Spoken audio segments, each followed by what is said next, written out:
Kalau korang perasan aircon kereta korang dah top up gas lebih 3 kali, itu sebenarnya salah satu tanda sistem aircon dah mula ada gas leaking. Hari ni aku ada sebuah Mazda CX-5. Owner mengadu tiba-tiba aircon tak sejuk. Lepas aku cek, rupa-rupanya gas dah kurang hampir 70%. Kalau gas kurang banyak macam ni, memang confirm bukan habis biasa ni. Memang tanda ada kebocoran dalam sistem. Untuk kes bocor ni, sebenarnya ada dua pilihan. Satu, top up gas sementara dulu. Dua, buka dan buat checking penuh untuk cari punca kebocoran. Owner buat pilihan untuk buka dan buat checking penuh, cari punca kebocoran gas. Untuk checking ni, aku kena buka dashboard dan keluarkan cooling coil untuk cek satu persatu. Lepas aku cek, memang confirm cooling coil ni dah bocor. Tapi cerita dia tak habis kat situ saja. Bila aku buat pressure check pada kompresor, rupanya kompresor pun bocor sekali. Sebab tu gas boleh hilang sampai banyak. Bukan satu punca, tapi dua part utama bermasalah. Inilah pentingnya buat checking dari awal supaya kita tahu masalah sebenar. Untuk bahagian cooling coil, aku pilih untuk pasang original Mazda. Honestly, aku memang sangat recommend.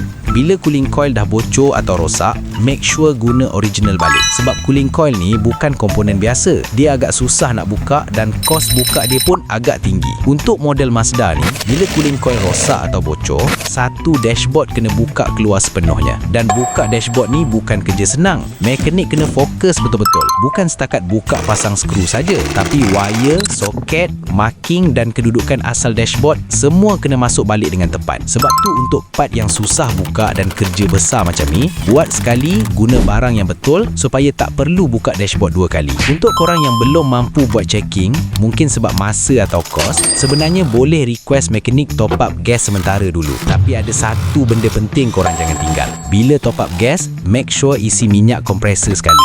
Sebab kalau minyak tak cukup, kompresor boleh jam atau sistem aircon boleh terus down. Ramai yang tak tahu, bila gas bocor, minyak dalam kompresor pun akan berkurang. Sebab dalam sistem aircon, gas dan minyak ni bergerak bersama. Jadi bila gas keluar, minyak pun keluar sama. Sebab tu nasihat aku, kalau terpaksa top up gas sebagai solusi sementara, pastikan minyak kompresor dijaga dengan betul. Langkah ni penting untuk elakkan kerosakan yang lebih besar pada sistem aircon. Untuk bahagian kompresor, aku guna original Mazda dari Henon Systems, made in Korea. Selalunya korang mungkin biasa dengan brand macam Denso atau Senden. Tapi ada satu lagi sistem aircon yang ramai orang tak pernah dengar, iaitu Henon. Henon Systems ni sebenarnya jenama global yang besar, cuma kebanyakan dia lebih dikenali dalam kalangan mekanik aircon sebab brand ni banyak digunakan sebagai kenderaan tertentu dengan kualiti dan spesifikasi yang memang ikut standard asal. Untuk bahagian kompresor, aku pilih ikut spek yang betul dan original untuk Mazda CX-5. Untuk Mazda CX-5 ni, part yang customer perlu tukar adalah kompresor, cooling coil, expansion valve dan receiver dryer. Kemudian aku buat setup gas baru ikut spek yang betul. Semua ni dibuat bukan sekadar nak bagi sejuk, tapi untuk pastikan sistem aircon seimbang, tahan lama dan tak timbul masalah berulang.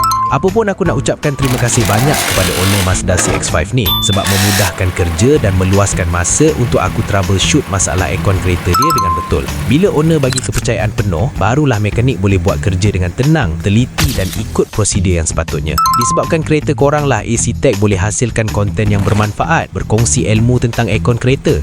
Kalau korang ada masalah aircon, bawa mai kan AC Tech, bagi aku troubleshoot masalah.